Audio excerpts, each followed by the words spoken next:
Here's what you get with this episode of The Nice Guys on Business. One of the primary reasons that successful hustlers and professional hustlers capitalize off of, and it's called personal reasons. You know, I've sat with prime ministers, presidents of countries, Fortune 500 company owners, people within the music industry, real estate people. I mean, you name it, I've kind of interacted with them. And almost, I can tell you with near pinpoint certainty, in every environment that I was in, I was not the most competent person. I was competent enough. And there's a key word there, competent enough.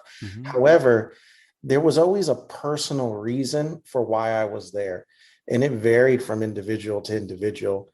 A lot of times people think that in order to win a contract, to put a deal together, you have to be the best person in the room. And the irony behind it is you have to be the most liked person in the room. Because the house always wins.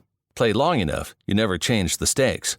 The house takes you, unless when that perfect hand comes along, you bet and you bet big. Then you take the house. Oh, and the nice guys on business. Running a business is hard. Being a business leader is even harder. The Nice Guys bring in top industry pros to help your business prosper in a tough world. Get real advice from real people to get you real results today. Now it's time for the Nice Guys on Business. Here's your hosts, Doug Sandler and Strickland Bonner. Nice Guy community, you know me. If I was organized and smart enough to technically play the walk-on music of our theme song today, I'd cue up probably All I Do Is Win. Our Nice Guys guest today is Christopher Lopez. He's a part of one of the 1%, not the 1% you know, but the 1% you probably don't know. He is, be careful, a professional hustler, hustling millions each year by taking advantage of various market-driven opportunities. Don't let that word hustler fool you, though. We will share how you can earn a 6+ figure income without conventional branding, social media presence, or notoriety commonly associated with success. Best-selling author of I Made It Then, I Didn't. Let's Win Today. Christopher, welcome to the Nice Guys on Business podcast. Well, thank you, Doug. That's quite an introduction. Well, it was just as my mom had written it.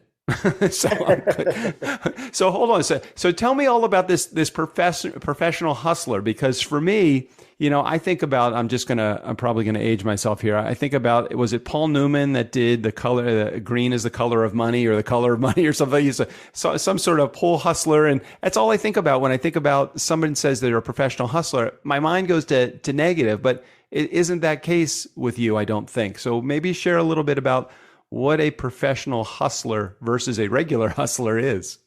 Well, I'm glad you said that. And Doug, you hit a really key milestone there.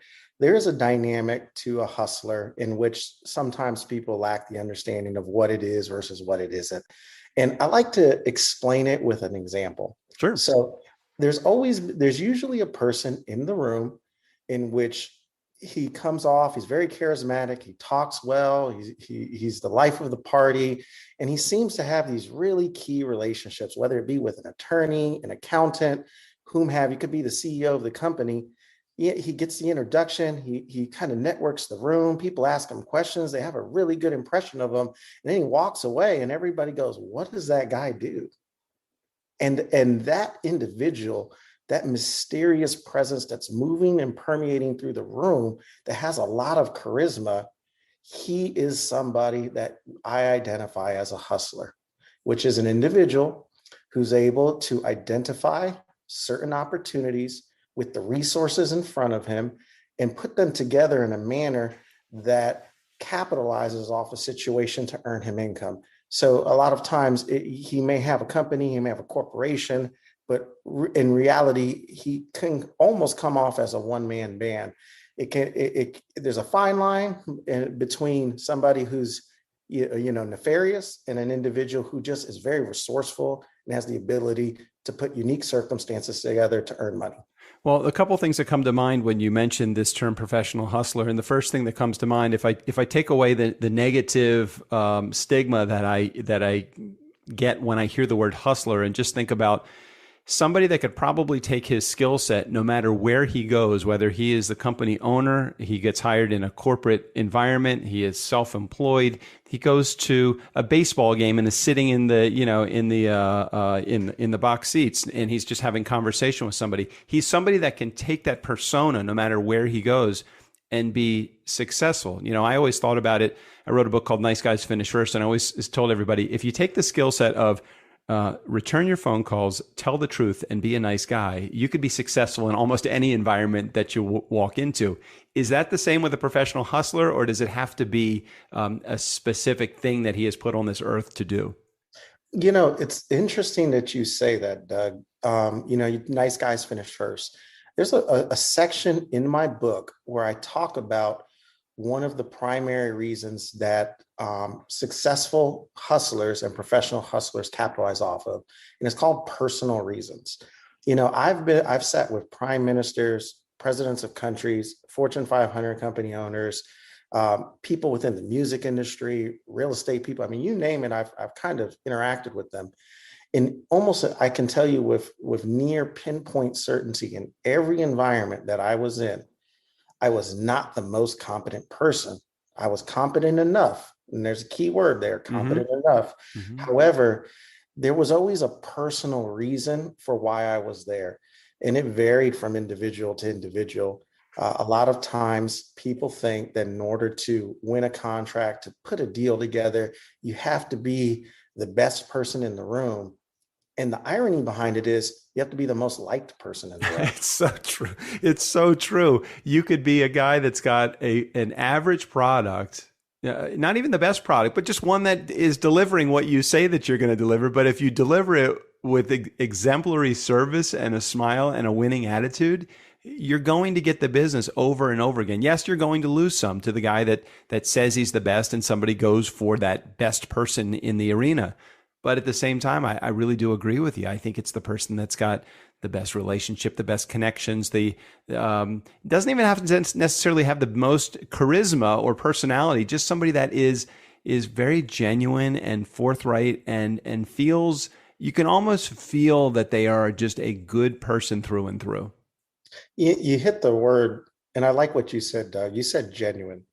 And genuine is so important because, as humans, we marginalize the fact that we have intuition. And when something feels wrong, it's usually wrong. And when something feels right, it may not always be right.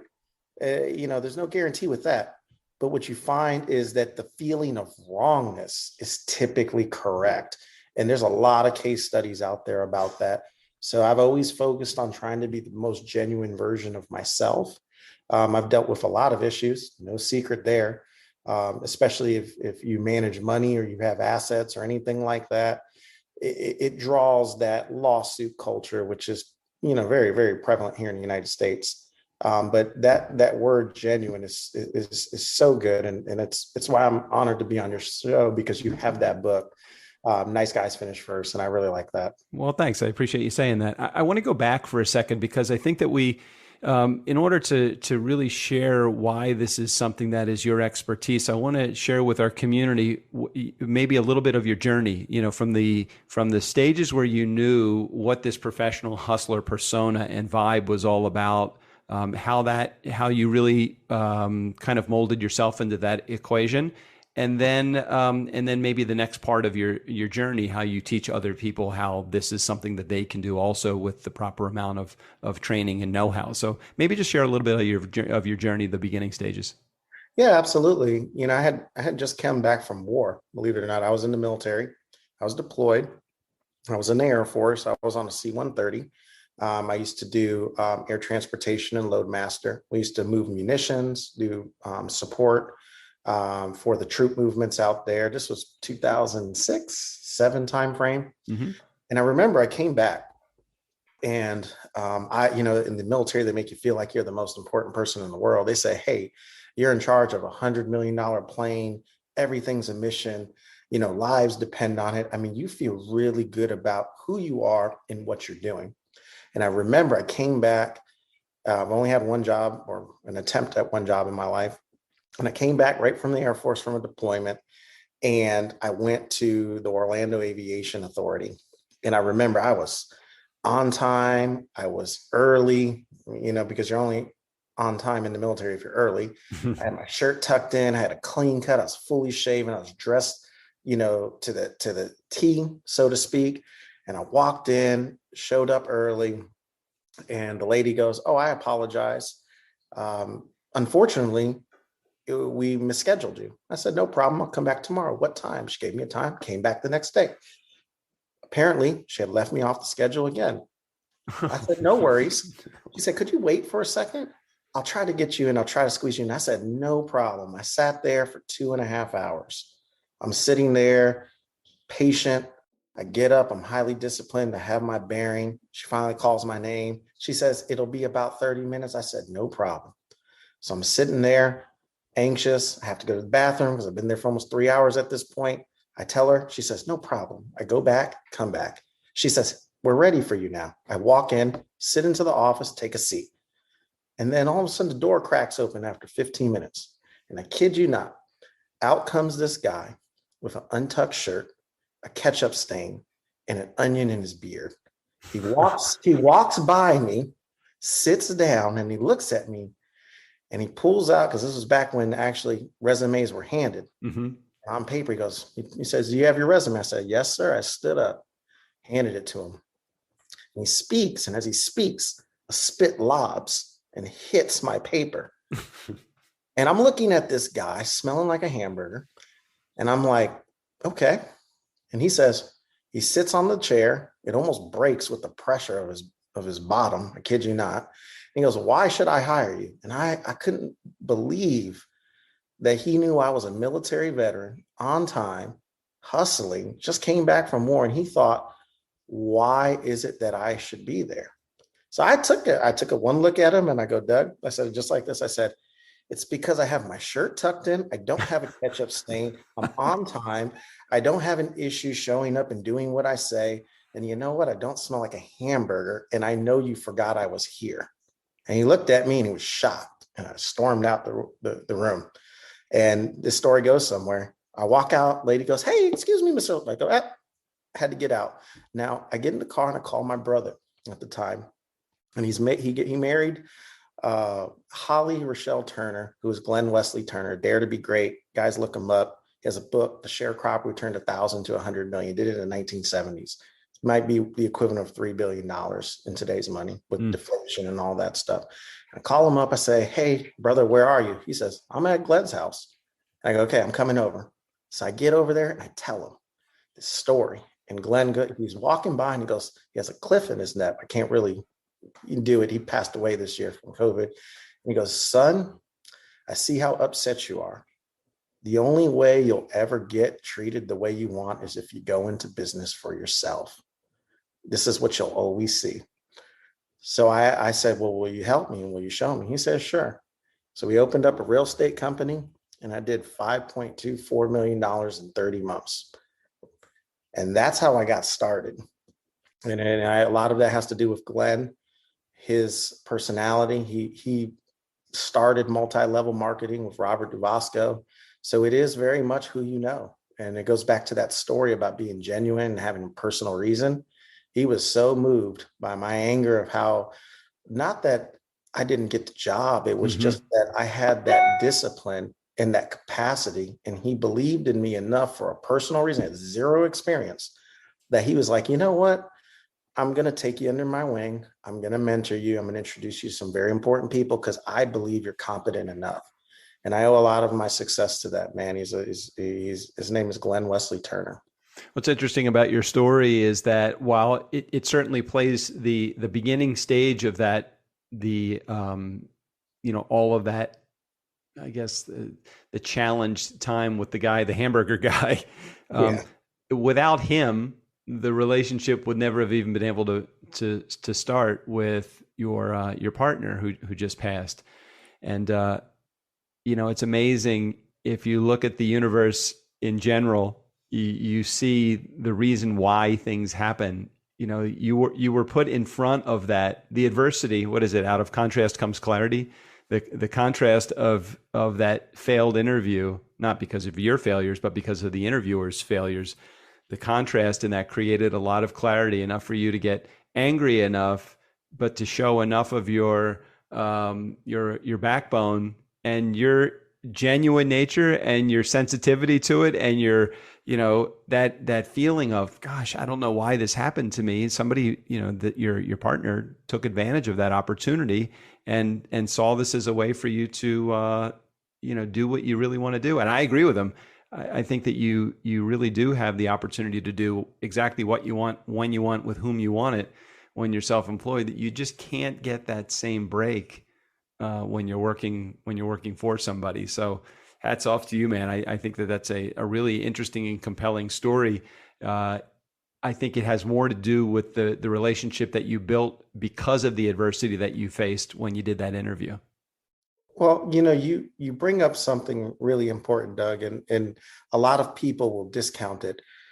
The reason why that individual recognized what I was, and again, that's why I love being on your podcast with the nice guys concept, is that you're talking about cultivating values and ethics. Now, that's priceless. I don't care what anyone says. Being deep down an ethical person, it makes all the world of a difference. Mm-hmm. Because in an environment that's very cutthroat, that's very strenuous, where people are all out to get you, that's why so many people in the music industry gravitated towards me. One of my best friends is a Grammy award-winning producer, multiple awards. And for 6 months, the irony behind the statement was I didn't know he was a Grammy producer. So it's kind of funny about that. I'm sure he'll take a chuckle when he listens to this. But I just connected with him on a personal level. And I always made a point to genuinely have interest in an individual. Money is a byproduct. It is not the reason to be anywhere. And money will always take care of itself if you are genuinely who you are supposed to be. Talk to me about, I'm going to put people in two categories. Let's say the entrepreneur, business owner, self-employed person, and then you have this professional hustler on the other side. Is there a difference between the two? And if so, what's the difference? 100%. So a business person, think of Subway. There's nothing novel about making a sandwich. You're going to create a product that anyone can buy anywhere, yet they're going to buy your sandwich. A sandwich has been around for however long. It's just a normal thing that the market accepts. However, there are multiple competitors. So you're entering an established market with a proven product, and you're just telling them, my product is comparable, if not better. And you're going to find different ways, whether it's convenience, price, something to lure people in. But at the end of the day, it's a sandwich shop.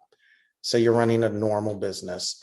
An employee, we all know what that is. Go get a job. Your self-employed person is somebody who could be an outsourced individual. For instance, there's a lot of people out there doing the gig economy is a good example. Mm-hmm.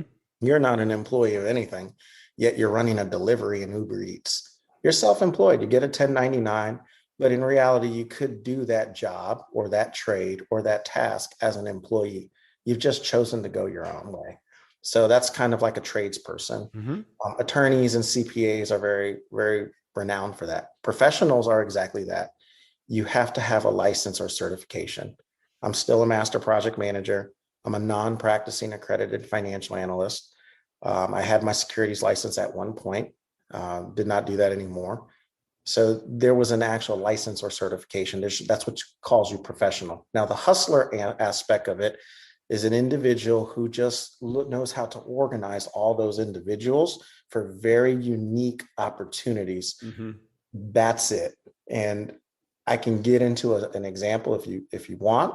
I'll let you respond to see if there's anything there, but I can get into an example of what that might look like. Sure. I'm also thinking the professional hustler is an attitude rather than a position. I could be completely off, but it's like I think I could be a self-employed person and still be a professional hustler, or an entrepreneur and be a professional hustler, or even a business owner. I think if you take ownership in any of the roles that you play, professional hustler, unless again I'm misreading it, I'm feeling it's the attitude and your disposition rather than the position itself. Is that fair, or is that offline?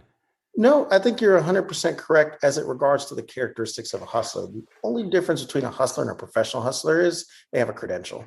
So, and I encourage that in my book, because if someone asks you to stand up at a table and say, why are you there? You don't want to go on for a 30 minutes about your personal relationship with the CEO. It's very easy to say, I'm an attorney, I'm an accountant, financial planner, project manager, and it's just a dead period. Now, you may actually, the irony behind the situation is you may not actually be fulfilling any of those roles. Attorneys are notorious for being hustlers. Unless they're in courtroom doing litigation, what is an attorney really doing but offering you good advice? And then saying, well, I gave you the advice about the law. I mean, some could argue that's just consulting. And what is a consultant? It's just a question. So I find attorneys fit the mold of hustler. Professional hustlers very good. I know many of them. I'm good friends with them. I definitely pay them a lot of money. And but if they're not in trial, you have to ask yourself, are they really practicing law? Does that make sense? Absolutely. Absolutely. One of the things that we talked about, or I mentioned when I introduced you, is this, you can become this person, professional hustler. You can become a professional hustler without the brand, conventional branding, social media presence.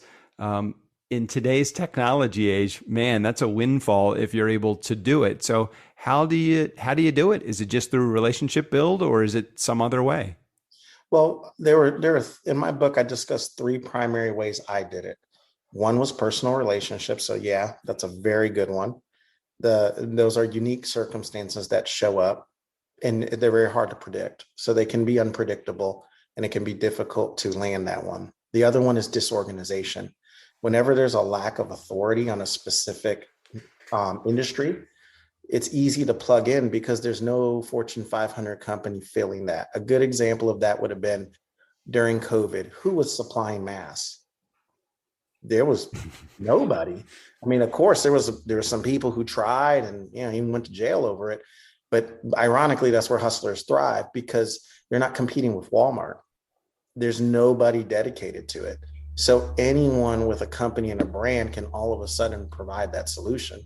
They just want the answer to the product. It's very niche, So disorganization is an important one. And the development, I call them emerging concepts or emerging technologies. If nothing's ever been done before, and that's where you get your entrepreneurs fall into that because they create that product. Hustlers don't necessarily need to create the product. They can just identify it. So you think about social media in 2008 or 9. A hustler could have saw that as an opportunity, went ahead and grabbed a server space, didn't know exactly what was going to happen or how it was going to happen, but he had the connections to get a server space, negotiated a 5% equity stake, and there you go. It's just so emerging concepts and technologies. I did that with a biotech company. I did that with a graphics tool in 2007 that they had never been introduced before. It was called the Rivet Sealer 3000, won SGIA Year of the Awards that year. Very well product. So it's just more about those 3 scenarios. And I've ported those scenarios in different industries. Disorganization and emerging concepts is great because there is no one with a history. So if you're there, you're there. So it seems like the professional hustler understands the white space and has the relationships to actually fill the white space and do it with a good winning attitude at the same time. Absolutely. So talk to me about a professional hustler defining success. How do they look at success? Doesn't always seem to be in dollars and cents. It could be, I look at it and think, oftentimes it's not about the money, it's about the win, or it's not about the win. It could be about the just acknowledgement or, getting words of affirmation. But in your world, since you're the one that's defining professional hustler, how do they define success? Well, definitely, I'm not going to neglect the fact of money. I always start off by saying, if I told you there's a career out there where you can make your own schedule, you can work with board level executives, you can negotiate transactions, contracts, engage in public relations, do media events such as this one, travel the world. I've been to 33 countries and earn consistently about over at least $100,000 a year. Does that sound something like you'd be interested in? If I was talking to a high schooler, most would say that sounds great. And I'd say, okay, well, welcome to my world. That's what it looks like. And yeah, go ahead. And it goes through multiple businesses, multiple individuals and personalities. But a brother of mine that I introduced to this, he's talk about the lifestyle. And he used to say, there are other jobs that I could make more money at, but I would never trade it for the lifestyle. And the lifestyle wasn't flashy cars. I don't want the audience to misinterpret that. It was the ability to move on your own terms and wake up whenever you felt like. That was irreplaceable to him. And I argue that it is the same. This is definitely for a fiercely independent individual. I completely agree with you. I can remember, I'm in my mid-50s right now, and I can remember when I was in my 20s and 30s, I equated success with more money, more money, more money.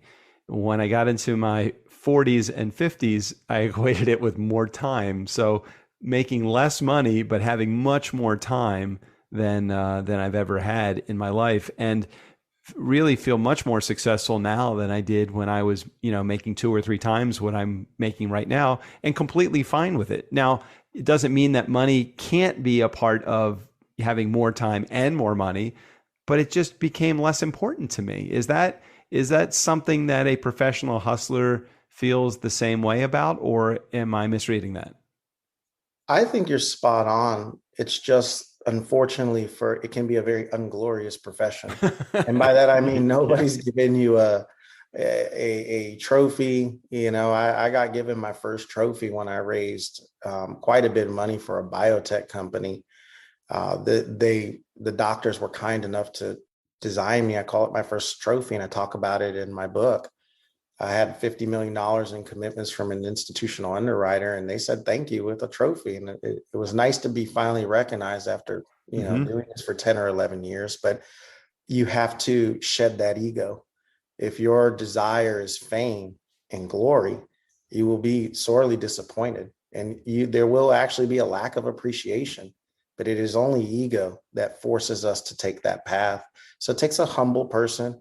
You definitely have to have a lot of humility, and you have to be happy with the quality of life that you create living on your own terms.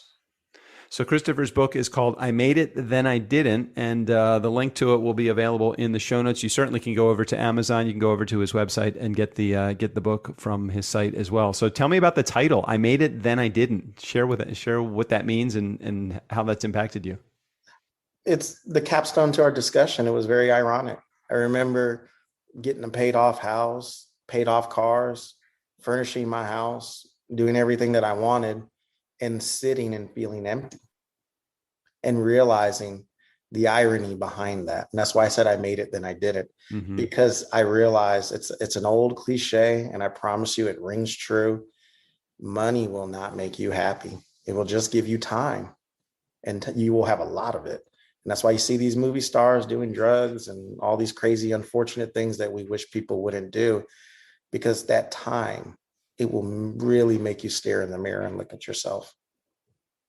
So Nice Guy Community, Christopher is all of his information, how to access his blog, his book, everything is directly in the show notes. It's just right on his website, ChristopherKLopez.com.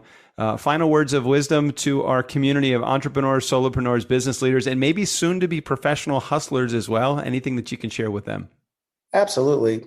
I'm not teaching you guys how to open up a business. There's like a 20% chance that you're going to make it. Those are just facts. We have to dispel the myths. I'm about evening the odds and giving you at least a 70 to 80% chance that what you're doing will earn money. That's the bottom line. And that's what I try to drill in. I earn money in bankruptcy years. It doesn't really matter what the condition is. I still earn the money. And that's a unique skill set that I would like to impart to the audience. So it's just how to improve your odds, how you guys to do well for yourselves living on your own terms. Excellent. Well, improve your odds. Make sure you head over to his website, ChristopherKLopez.com. I Made It, Then I Didn't is the title to his book. Christopher, thanks for sharing your message and your inspiration to our community today. Thanks for being here. It was a privilege to be here, Doug. Thank you so much. Nice Guy Community, never underestimate the power of nice. Again, special thanks to our guest, Christopher Lopez. All of his information, including access to his book and his programs, will be right there in the show notes. Steve O'Brien, go ahead and take us out of here. For the Nice Guys on Business, I'm Steve O'Brien. Fill up your week with the nice guys. That's their story, and they're sticking to it.